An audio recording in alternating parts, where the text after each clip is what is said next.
सत श्री अकाल, अस्सलाम वालेकुम, नमस्कार दोस्तों। प्रियंका गांधी जी सड़क पे आ गई। कल एक प्रवक्ता भाजपा के ऐसा कह रहे थे एनडीटीवी पे। तो दोस्तों, वो सड़क पे हैं, यही तो परेशानी है इनकी। भाई दर्द तो यही है, भाजपा वालों के नेताओं का दर्द है क्या? दर्द तो आपका यही है कि वो सड़क पे आ गई, आवाम की आवाज बन गई, गरीब मजदूर के लिए खड़ी हो गई, तो ये आपको तकलीफ हो गई। तो साहब जो ये कह रहे थे वो समझ ले इस बात को, भाजपा के प्रवक्ता जो ऐसा कह रहे थे, तो आपकी तकलीफ तो यही छुपी हुई है कि प्रियंका जी सड़क पे आ गई, आवाम की आवाज बन गई। तो साहब प्रियंका जी का बंगला खाली कराया जा रहा है। ये प्रेशर बिल्डिंग टैक्टिक है दोस्तों। प्रेशर बनाया जाता है एक नेता के ऊपर कि वो अपनी आवाज ना उठाए, घर में रहे, बाहर ना निकले। प्रियंका जी की पहले एसपीजी हटाई गई, उसके बाद आज कल उनका बंगला खाली कराने को नोटिस दे दिया गया है कि 31 तारीख तक खाली किया जाए। तो दोस्तों ये एक प्रेशर बिल्डिंग टैक्टिक्स है। शायद अगर प्रियंका गांधी जी उस बंगले से बाहर ना निकलती, सड़कों पे ना आती, तो अगले 100 साल में उसकी लीज खत्म ना होती, चाहे प्रधानमंत्री हमारे माननीय नरेंद्र भाई दामोदर भाई मोदी ही रहते। अगले 100 साल भी अगर वो जिंदा रहते तो प्रियंका जी का बंगला खाली नहीं होता। मगर शर्त यह है कि आपको बोलना नहीं है, आपको मजदूर किसान की आवाज नहीं उठानी, आपको बात नहीं करनी गरीब की।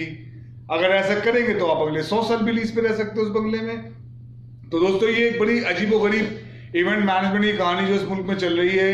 आपका ध्यान सरकार की विफलताओं से हटाया जा रहा है, मुद्दों को बना के पेश किया जा रहा है, हालांकि कोई मुद्दा नहीं था। देखिए मुल्क बहुत अजीबोगरीब हालात से गुजर रहा है।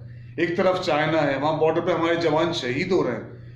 एक तरफ पाकिस्तान है जो हमें चैन से बैठने नहीं देगा कभी भी। पाकिस्तान तो हमें लड़ना उनसे था, हमें चाइना से जमीन खाली करानी थी अपनी। देखिए हमारी लड़ाई कहां थी, हमें गवलान हाइट में अंदर जाना था 40 किलोमीटर, और जहां तक वो आके बैठ गए हैं, हमें उन नहरों को क्रॉस करना था, वहां ब्रिज बनाने थे।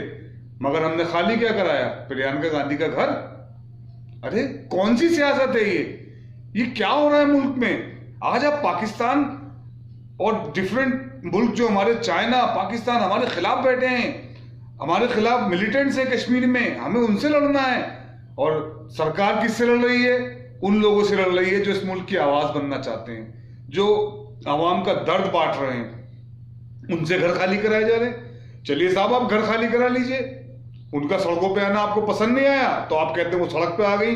वो सड़क पे हैं, सड़क पे रहेंगी, आवाम की आवाज बनेंगी और हिंदुस्तान की आवाम का दुख दर्द बांटेंगी। यही तकलीफ आपको है।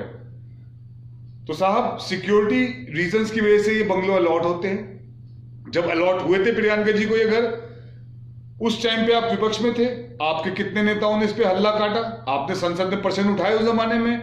जरा इतिहास देख के बता दीजिए। आज से 10-12 साल पहले जब ये बंगलो अलॉट हुआ था तो मोदी साहब, शाह साहब, क्या आपने संसद में इसके खिलाफ, आपके उस टाइम भी एमपी थे, दोनों राज्यसभा लोकसभा में थे, क्या उन्होंने इसके खिलाफ आवाज उठाई, कोई प्रस्ताव पारित कराने की कोशिश की? तो जरा बता दीजिएगा, क्योंकि ये बहुत छोटी राजनीति है। जब मुल्क अपनी सीमाओं को बचाने के लिए जूझ रहा है, उस वक्त में, ऐसे कैड़े वक्त के अंदर आपने ये फैसला लिया कि अपने आवाम के सवालात का जवाब ना देते हुए नए मसलों में उलझा दिया हमें कि जी प्रियंका बंगला खाली करा लो। अगर देखिए प्रियंका जी बहुत सभ्य तरीके से अपना बंगला खाली कर रही हैं और वो चली जाएंगी। क्योंकि जब पहले दिया था वो भी सरकार ने दिया था सुरक्षा कारणों से, खाली कराया तो आपने कराया तो वो उसमें कोई दिया है, और इसमें कोई रिएक्शन भी इस तरह का नहीं आएगा। मगर समझने वाली बात दोस्तों ये है कि ये सुरक्षा कारण, ये बंगलोज इस तरह एसपीजी क्यों मिलती है? देखिए स्वर्गीय राजीव गांधी जी प्रधानमंत्री बनना नहीं चाहते थे। राजीव जी, जब इंदिरा जी की हत्या हुई तो राजीव जी को पूरे मुल्क ने प्रधानमंत्री बनाया, और उसके बाद जब वो प्रधानमंत्री बने तो विपक्ष ने लांछन लगाए, झूठी बातें, झूठे आरोप प्रत्यारोप लगाए गए जिसके वो आदी नहीं थे, और उनकी सरकार उसके बाद गई। दूसरी सरकारें, विपक्षी सरकार आते ही उनकी सुरक्षा हटाई गई। राजीव जी को दबाने के लिए एसपीजी कवर हटाया गया, और जबकि राजीव जी के ऊपर चेन्नई, वहां पे हमला हो चुका था साउथ चेन्नई में, उसके बाद भी सुरक्षा कवर हटाया गया। और उसके बाद दोस्तों क्या हुआ? मुल्क ने एक बेहतरीन सोच रखने वाला नौजवान लीडर खो दिया। वो लीडर जो डिजिटल क्रांति लाया। आज जो आप यूट्यूब चला रहे हैं, मोबाइल फोन चला रहे हैं, ये सब राजीव जी की देन थी। सैम पेट्रोडा जी जो डिजिटल इंडस्ट्री के बेताज बादशाह थे, एक बहुत बड़े ज्ञानी थे, उनको आइडेंटिफाई करके अपने साथ राजीव जी लाए थे। और राजीव जी की एक निर्मम हत्या हुई। क्यों हुई? क्योंकि उनकी सुरक्षा कारणों में चूक हुई, सुरक्षा हटाई गई और वो एक बहुत बेहतरीन लीडर हमारे मुल्क का बहुत कम समय में हमें छोड़ के चला गया।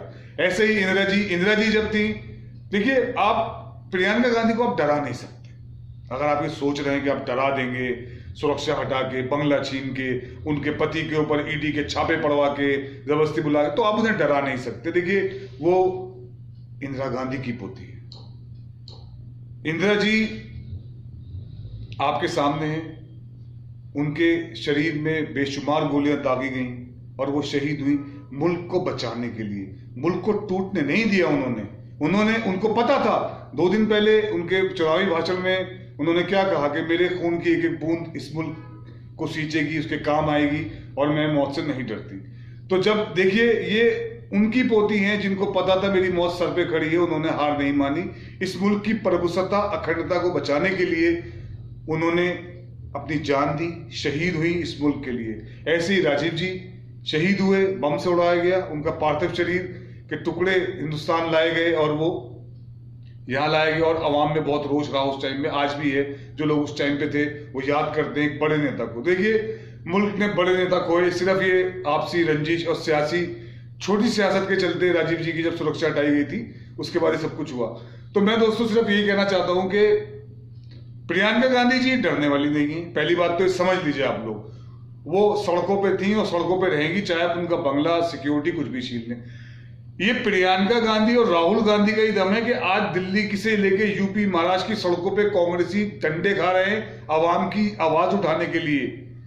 आवाम की आवाज कौन उठा रहा है? कांग्रेसी कार्यकर्ता। और ये जान किसने फूकी है कांग्रेस में? प्रियंका जी ने और राहुल जी ने, दोनों भाई बहन। ये डरते नहीं है किसी से, इनके खून में शहादत है।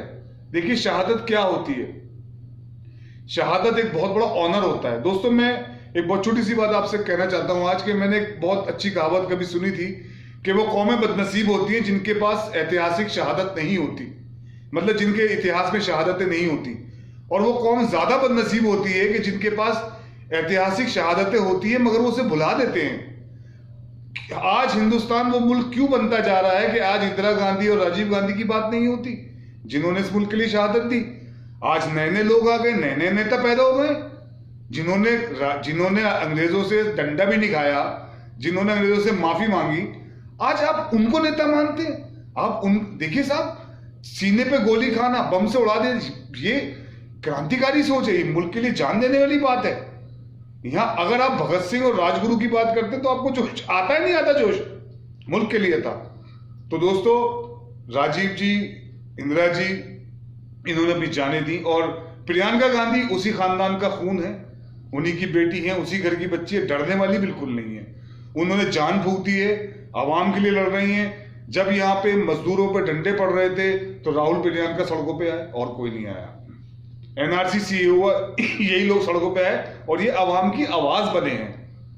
आप इन्हें डरा नहीं सकते, बिल्कुल नहीं डरा सकते। तो दोस्तों मेरी यही गुजारिश है माननीय प्रधानमंत्री जी से कि देखिए प्रधानमंत्री जी, मुल्क बहुत बुरे हालात से गुजर रहा है, ये राजनीति गलत है। हमें तो चाइना से जमीन छीननी थी, चाइना से जमीन खाली करानी थी। प्रियंका जी से बंगला खाली करा के हमें क्या मिल रहा है? प्रियंका जी से बंगला खाली करा के जो अंध भक्तों की चरस की डोज है वो दी है आपने। उनकी चरस की डोज कम हो गई थी, नशा आपने और बढ़ा दिया उनका नशा कि हमने बंगला खाली करा दिया। चाइना से जमीन खाली कराइए, कश्मीर वापस लीजिए पाकिस्तान से, हम आपके साथ हैं, पूरा मुल्क आपके साथ है। प्रधानमंत्री जी हम आपके साथ कंधे से कंधा मिला के खड़े हैं, पूरा मुल्क आपके साथ खड़ा है। आप पहल तो करिए, बट आप ये राजनीति खत्म कर दीजिए। ये बहुत अजीब है, बहुत छोटेपन की राजनीति है। और दुनिया में क्या सिग्नल जाएगा? हमें चाइना से लड़ना है, हमें पाकिस्तान से लड़ना है, वो क्या कहेंगे? ये तो अपने घर में ही लड़ रहे हैं, ये तो एक यतीम बच्ची के सर से छत छीनना है, ये तो वो मुल्क है। तो ऐसा ना करें, यही मेरी गुजारिश है। मुल्क में सबको एक होकर चलना है और इन बातों से कुछ नहीं रखा। हमें चाइना के अंदर जाना है, हमें वो जमीन छीननी है, हमें पाकिस्तान से कश्मीर वापस लेना है। शुक्रिया, अस्सलाम वालेकुम।